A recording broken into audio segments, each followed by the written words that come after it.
क्या हमारी एजेंट है ये कमाने समझ लो ना हमने हमने बोला अरे एजेंट है ये हमें ऐसे सपोर्ट करो कि नहीं उन्होंने फुल सपोर्ट करो कोई भी एजेंट है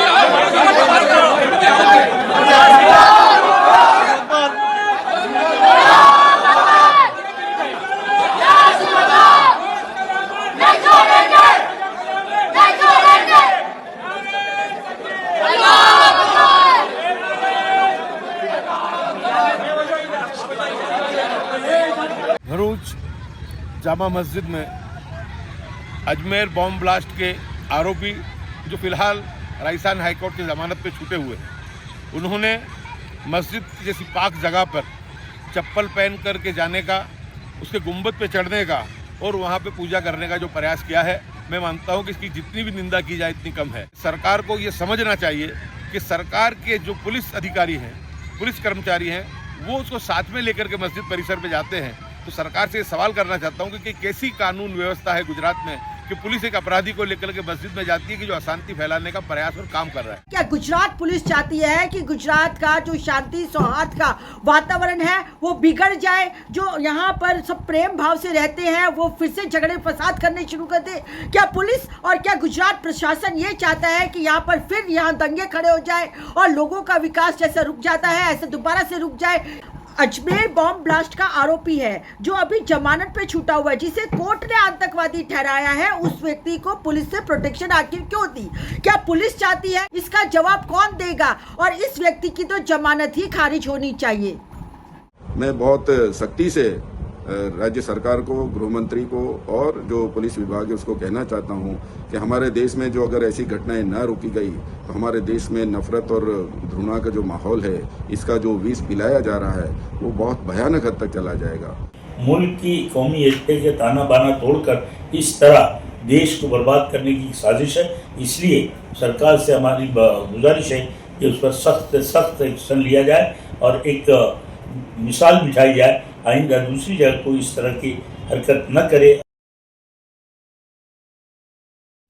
अस्सलाम वालेकुम, आदाब, मैं हूं सहल कुरैशी। दोस्तों, आज हम बात करेंगे एक ऐसे मुद्दे की कि एक आतंकवादी एक मस्जिद के अंदर घुस जाता है और उस मस्जिद के अंदर घुसने के बाद वहां पर वो जो कुछ हरकतें करता है माहौल को खराब करने की।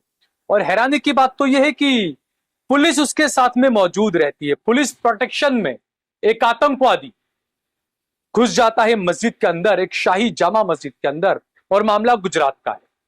गुजरात के भरूच का मामला है। आज हम आपको विस्तार से इस मुद्दे पर बताएंगे कि कैसे एक आतंकवादी को उम्र कैद की सजा होती है, कैसे ये गोदी मीडिया उसको आरोपी लिख रहा है अब भी, जबकि उसको उम्र कैद की सजा हो चुकी।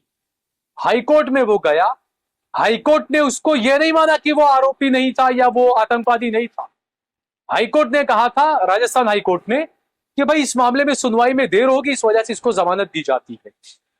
यह भी एक अजीब मामला है। ये तमाम बात की बातें, लेकिन हम सबसे पहले बात करते हैं गुजरात की। दोस्तों, गुजरात के भरूच में भावेश पटेल नामी एक आतंकवादी ने पुलिस प्रोटेक्शन के साथ में भरूच की जामा मस्जिद में वो घुसता है, चप्पल पहनकर घुसता है। तकरीबन 4:30 बजे का वक्त होता है। उस वक्त असर की नमाज का वक्त हो रहा होता है।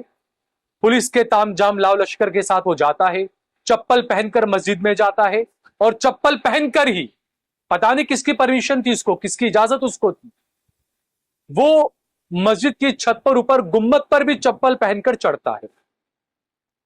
इस मामले ने काफी तूल पकड़ा है, लेकिन गोदी मीडिया इस मामले को नहीं दिखा रहा, क्योंकि मामला गुजरात का है और एक संत से जुड़ा हुआ यह मामला है।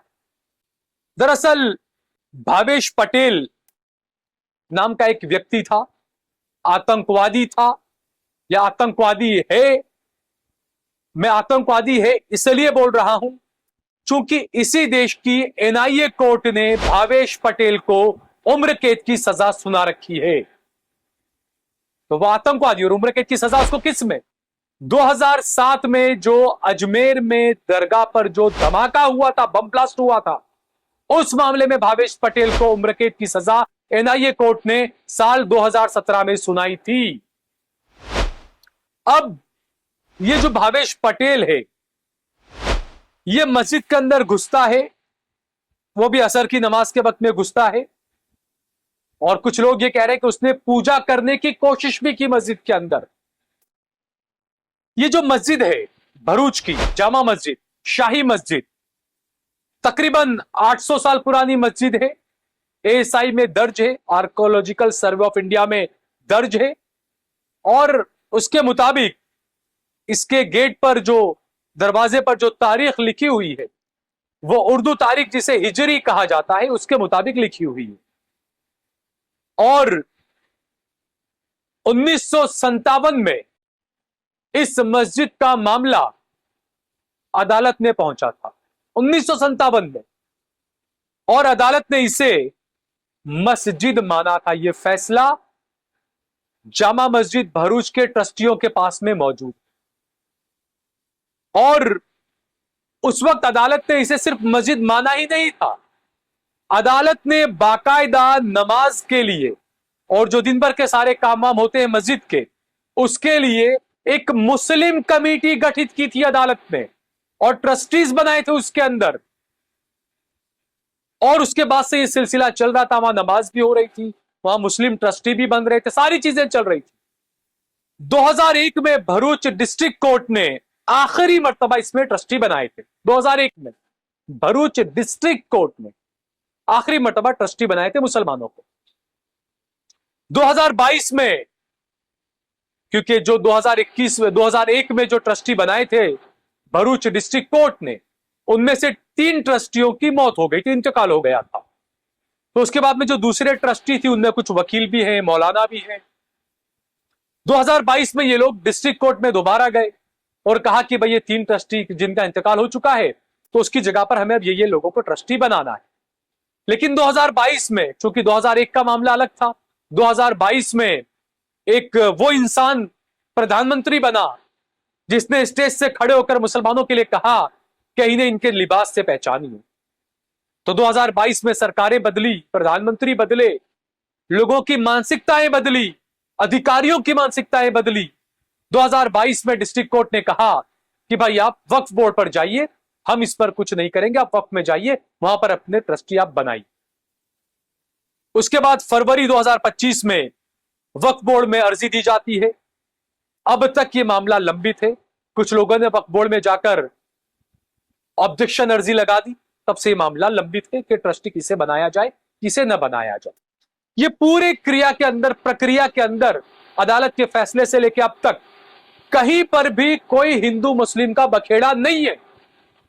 लेकिन यह आतंकवादी भावेश पटेल, जिसे 2017 के अंदर एनआईए कोर्ट ने अजमेर दरगाह बम धमाके के मामले में उम्र कैद की सजा सुनाई थी, जब ये 2018 में इसको जमानत मिली राजस्थान हाईकोर्ट से, और राजस्थान हाईकोर्ट ने यह देते हुए जमानत दी कि चूंकि यह मामला बहुत लंबा चलेगा, इस वजह से इसको अभी जमानत दी जाती है।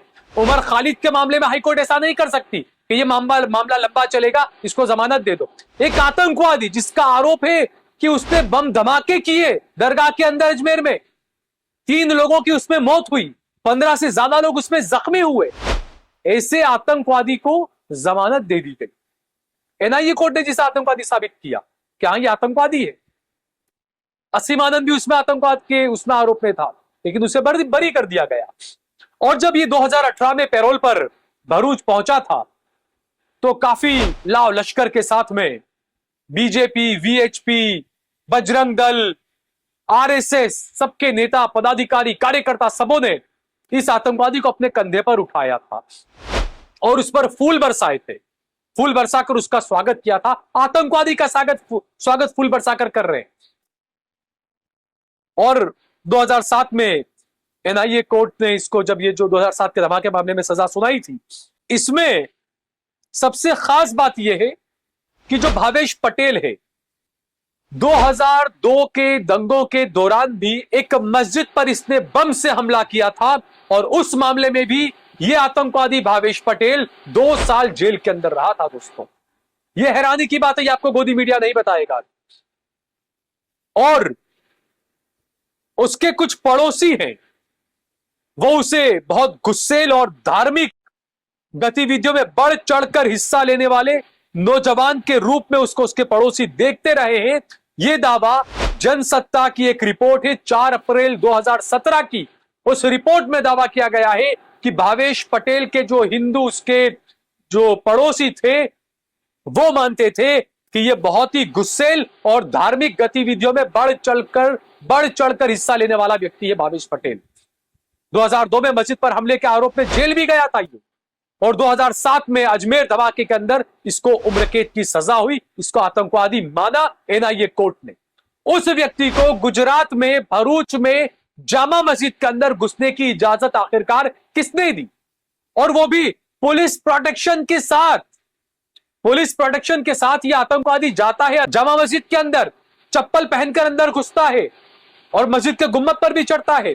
बताया यह भी जा रहा है कि यह जो भावेश पटेल जो आतंकवाद के आरोप में गया था और उस पर साबित हुआ आतंकवाद का आरोप, जो आतंकवादी साबित हुआ एनआईए की कोर्ट में, यह भावेश पटेल जमानत पर आने के बाद इस पर और भी मामले दर्ज हुए हैं।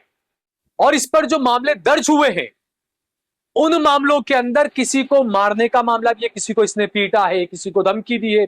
यहां तक कर जब ये पैरोल पर बाहर आया उसके बाद इसने मुसलमानों का बॉयकॉट का भी ऐलान किया, लेकिन उसके बावजूद भी इसकी जमानत, इसकी पैरोल रद्द नहीं की गई। आतंकवाद के आरोप में ये जेल में था, उम्र कैद की सजा हुई इस आतंकी को, पैरोल पर बाहर आया और उसके बाद भी जहर उगल रहा है। हैरानी की बात तो यह है कि यह व्यक्ति भावेश पटेल जैसे ही जेल से बाहर आया तो जो भावेश पटेल था जिस पर कई गुनाह दाखिल थे, जो जेल में पहले भी गया था मस्जिद पर बम मारने के आरोप में, उस भावेश पटेल ने जेल में से निकलकर अपना नाम स्वामी मुक्तानंद रख लिया। वो स्वामी मुक्तानंद बन गया, साधु संत बन गया और खुद को स्वामी नारायण संप्रदाय से जुड़ा हुआ संत बताने लगा। और ये जो व्यक्ति जिस इलाके में रहता था भरूच के अंदर, उस इलाके का नाम था हाजी खाना। हाजी जो हज पढ़ने जाते ना, हाजी, उन्हीं के नाम से था हाजी खाना। लेकिन इसमें नफरत की कुंठा इतनी ज्यादा जहर भरा हुआ था नफरत का कि उस हाजी खाना को यह हाथी खाना कहा करता था यह भावेश पटेल। और वो अब वहां पर मस्जिद में घुस रहा है और पुलिस पूरा प्रोटेक्शन उसको दे रही है। यह मस्जिद का क्या इतिहास रहा है, इसको किस तरीके से लोग देखते हैं, भावेश पटेल ने जेल से आने के बाद किस तरीके से हिंदुओं को, मराठाओं को उकसाया इस मस्जिद के लिए, इस पर हम विस्तार से बात करेंगे आगे। लेकिन उससे पहले इस मुद्दे को लेकर गुजरात की कई शख्सियात हैं, जैसे पूर्व विधायक हैं कांग्रेस के गयासुद्दीन शेख साहब, एक दलित एक्टिविस्ट नेता हैं, एडवोकेट हैं गुजरात हाईकोर्ट की रत्ना वोरा, जमीयत उलमा हिंद के प्रोफेसर अंसारी साहब हैं, जमाते इस्लामी के इकबाल साहब हैं, इकबाल मिर्जा बेग साहब हैं। उन सब ने इस पर अपनी नाराजगी दर्ज कराई है और गुजरात सरकार से कहा है कि इस मामले की जांच की जानी चाहिए। भरूच की जामा मस्जिद में एक शख्स भगवा कपड़े पहनकर पुलिस की प्रोटेक्शन के साथ जो ऐतिहासिक मस्जिद है वहां पर चप्पल पहनकर गुंबद तक चढ़ जाता है और वहां पर पूजा करता है और वहां जो भरूच की शांति है, सौहार्द है, उसके वातावरण को बिगाड़ने का काम करता है और वो भी पुलिस की प्रोटेक्शन के साथ। तो सवाल यहाँ खड़ा होता है कि आखिर पुलिस ने ऐसे व्यक्ति को जो कि अजमेर बॉम्ब ब्लास्ट का आरोपी है, जो अभी जमानत पे छूटा हुआ है, जिसे कोर्ट ने आतंकवादी ठहराया है, उस व्यक्ति को पुलिस से प्रोटेक्शन आखिर क्यों दी? क्या पुलिस चाहती है, क्या गुजरात पुलिस चाहती है कि गुजरात का जो शांति सौहार्द का वातावरण है वो बिगड़ जाए, जो यहाँ पर सब प्रेम भाव से रहते हैं वो फिर से झगड़े फसाद करने शुरू कर दे? क्या पुलिस और क्या गुजरात प्रशासन ये चाहता है कि यहाँ पर फिर यहाँ दंगे खड़े हो जाए और लोगों का विकास जैसे रुक जाता है ऐसे दोबारा से रुक जाए? इसका जवाब कौन देगा? और इस व्यक्ति की तो जमानत ही खारिज होनी चाहिए। भरूच जामा मस्जिद में अजमेर बॉम्ब ब्लास्ट के आरोपी जो फिलहाल राजस्थान हाईकोर्ट की जमानत पे छूटे हुए हैं, उन्होंने मस्जिद जैसी पाक जगह पर चप्पल पहन करके जाने का, उसके गुंबद पे चढ़ने का और वहाँ पे पूजा करने का जो प्रयास किया है, मैं मानता हूँ कि इसकी जितनी भी निंदा की जाए इतनी कम है। सरकार को ये समझना चाहिए कि सरकार के जो पुलिस अधिकारी हैं, पुलिस कर्मचारी हैं, वो उसको साथ में लेकर के मस्जिद परिसर में जाते हैं। तो सरकार से ये सवाल करना चाहता हूँ कि कैसी कानून व्यवस्था है गुजरात में कि पुलिस एक अपराधी को लेकर के मस्जिद में जाती है कि जो अशांति फैलाने का प्रयास और काम कर रहा है। तो मैं आप लोगों से यही अपील करना चाहता हूं कि आप लोगों ने जिस तरीके से भरूच वासियों ने अमन भाईचारे को बनाए रखा, आगे भी आप बनाए रखेंगे। और गुजरात सरकार से मैं अपील भी करना चाहता हूं, मैंने ट्वीट के माध्यम से मुख्यमंत्री जी को, गृह मंत्री जी को और राज्य के डीजीपी साहब को भी मैंने ट्वीट करके कहा है कि ऐसे अशांति फैलाने वाले, हिंदू मुस्लिम दो भाइयों को लड़ाने का प्रयास करने वाले अजमेर ब्लास्ट के घोर अपराधी जो जमानत पे छूटा हुआ है, उसके सामने सख्त से सख्त कार्रवाई उसके सामने की जानी चाहिए। और जो पुलिस अधिकारी जो प्रोटेक्शन में उनको लेकर गए, मैं ये मानता हूँ कि ऐसे पुलिस कर्मचारियों के सामने भी जो है कानूनी कार्रवाई करनी चाहिए और कानूनी कार्रवाई करके इस भावेश पटेल के सामने जो है कड़क धाराओं के तहत काम करना चाहिए। मुल्क की कौमी एकता के ताना बाना तोड़कर इस तरह देश को बर्बाद करने की साजिश है। इसलिए सरकार से हमारी गुजारिश है कि उस पर सख्त से सख्त एक्शन लिया जाए और एक मिसाल बिठाई जाए, आइंदा दूसरी जगह को इस तरह की हरकत न करे और इस मुल्क का एक भाईचारा और मुल्क की सालमियत, मुल्क की वो हमेशा कायम रहे, शांति बनी रहे। मुल्क में जिस तरह लोग मिलजुल कर रहते हैं, सब मिलजुल कर रहे हैं। ये आम लोगों से भी अपील है और सरकारी तंत्र से भी अपील है कि वो इसको बहाल करें। और इस तरह की हरकत करने वाले भावेश पटेल जैसे जो लोग हैं उनको सख्त से सख्त सजा दे ताकि आइंदा इस तरह के बनाव न बन सके। भावेश पटेल नाम का एक व्यक्ति जो अजमेर ब्लास्ट में पैरोल पे बाहर आया हुआ है, वो भरूच की जामा मस्जिद में जूते समेत पुलिस की सुरक्षा में जाता है और मस्जिद के गुंबद पर चढ़कर वहां पर पूजा करने की कोशिश करता है। जबकि 1991 का कायदा है कि 1948 में जो स्थिति है धार्मिक स्थानों की वो यथास्थिति बनाए रखे। उसके बावजूद देख रहे हैं कि हमारे देश में नफरत और घृणा फैलाने के हर तरीके, चाहे वो हेट स्पीच का हो, चाहे वो एक दूसरे के धर्म के बारे में लोगों को उस्केरने की बात हो, तो ये बहुत आसानी से और उससे और पुलिस के निगरानी में हो रही है।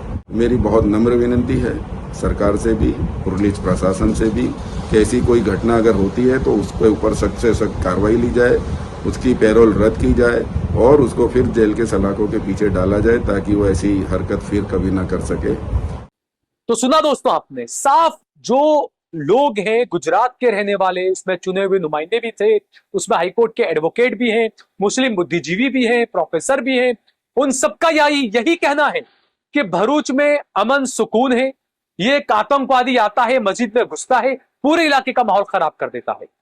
दरअसल ये जो खबरें हैं इसमें यह कहा जा रहा है कि भावेश पटेल मराठा समाज को उकसा रहा है। वो लगातार मराठा समाज से कह रहा है कि यह मराठों का मंदिर हुआ करता था, जबकि कभी इसे कहा जाता है कि यह किसी जैन का मंदिर हुआ करता था। क्योंकि आप देखें, कुछ लोग ये कहते हैं कि इस मस्जिद के दरवाजे के ऊपर कुछ जैन मंदिर की कुछ ऐसी प्रतिमा या कुछ चीज बनी हुई। तो जो इतिहासकार हैं वो जानते हैं गुजरात की ज्यादातर जो मस्जिदें हैं वो मलबे में से बनाई गई, कि कहीं पर पिलर टूटा हुआ पड़ा है, कहीं पत्थर टूटे हुए पड़े हैं, ऐसे कोई काम का नहीं है। तो राजा ने कहा कि ठीक है, इसको ले जाइए, वहां जहां मस्जिद बन रही वहां पर उसको इस्तेमाल में ले लीजिए। तो इसी तरीके से ये मंदिर का जो दरवाजा जो बता रहे हैं कि मंदिर का दरवाजा था जैन मंदिर का। अब उस टाइम पे जैन मंदिर थे नहीं थे मुझे नहीं इतना अंदाजा, लेकिन ये लोग कह रहे हैं कि जैन मंदिर का दरवाजा वहां पर लगा हुआ है। उस वक्त ये भी हुआ था, पुराने वक्त आप इतिहास उठाकर देखें तो कई सारे जो हिंदू थे जो अपनी मर्जी से मुसलमान बने थे, पूरे मोहल्ले के अंदर कई सारे हिंदू मुसलमान बन गए, कलमा उन्होंने पढ़ लिया और जो अपने मोहल्ले का मंदिर था उन्होंने अपने हाथों से तोड़ा। और उस वक्त ऐसे कोई दरवाजे हुआ करते थे मंदिरों के जिसके ऊपर मूर्ति और प्रतिमाएं बनी होती थी, तो जो हिंदू से मुसलमान बने उन्होंने उन दरवाजों को तोड़कर फेंक दिया होगा और वो दरवाजे उठाकर बाद में ऐसी मस्जिदों में इस्तेमाल हुई। इतिहास है कि इस तरह से मलबे से मस्जिदें बनाई गई है गुजरात की। अब उसमें कुछ मंदिर का दरवाजा आ गया होगा। दूसरी एक और बात इसके अंदर यह है कि जो मराठा समाज है उनको ये जो आतंकवादी है वो ये कहता है कि ये जो मंदिर है ये चक्रधर स्वामी यहां पर पैदा हुए थे, इसलिए ये मंदिर है, ये मस्जिद नहीं। ये मराठा लोगों को ये बताता है कि चक्रधर महाराज पैदा हुए थे यहां पर।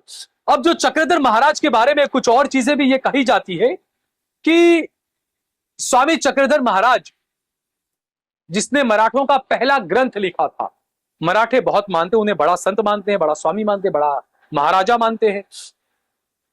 तो ये कुछ चीजों में ये कुछ लोगों की मान्यता इस तरह की है कि जब चक्रधर स्वामी महाराज का जब देहांत हुआ तो उस वक्त जो भरूच जो निजाम थे, वहां पर राजा महाराजा निजाम जो हुआ करते थे, उन्होंने उस स्वामी का अंतिम संस्कार देने की इजाजत दी। जामा मस्जिद के पीछे नदी का किनारा पड़ता है, नदी का पट जिसे कहते हैं, उस नदी के किनारे पर उस स्वामी को उसका अंतिम संस्कार करने की, उसको इज्जत देने के लिए कि ठीक है आप यहां पर अंतिम संस्कार करिए, वो अंतिम संस्कार की इजाजत दी गई। उसको ये लोग अब ये कह बैठे कि भाई ये जो मस्जिद है यहीं पर हमारा अंतिम संस्कार हुआ था हमारे महाराज का, इसलिए ये मंदिर है हमारा, ये आपकी मस्जिद नहीं है। हालांकि अदालत में कहीं पर भी ये कोई चीज नहीं है। 1957 में अदालत ये पहले ही साफ कर चुकी, जबकि 1991 का वर्शिप एक्ट भी कहता है कि आजादी के बाद 1947 के बाद जो मस्जिद थी वो मस्जिद ही रहेगी, जो मंदिर था वो मंदिर ही रहेगा। लेकिन उसके बावजूद ऐसे नफरती लोग आते हैं और इस तरह की हरकतें करते हैं, ये तमाम जो चीजें कर रहे हैं गुजरात सरकार की पनाह के बिना। क्या ये चीज मुमकिन है? क्या आतंकवादी एक बाहर आया जमानत पर, उसको पुलिस की इतनी सुरक्षा मिल गई और वो पुलिस की सुरक्षा को लेकर वो पहुंच गया सीधे मस्जिद के ऊपर, गुंबद के ऊपर चप्पल पहनकर? यह माहौल खराब करने की कोशिश की जा रही है गुजरात में। सरकारों को इस पर ध्यान देना चाहिए और इसमें अदालतों के दरवाजे भी खटखटाए जाने चाहिए किसी अच्छे वकील की सलाह लेने के बाद। इस वीडियो को ज्यादा से ज्यादा शेयर करें, कमेंट करें, लाइक करें। अगर आपने हमारा चैनल सब्सक्राइब न किया तो हमारे चैनल को जरूर सब्सक्राइब करें। जय भारत, जय हिंद।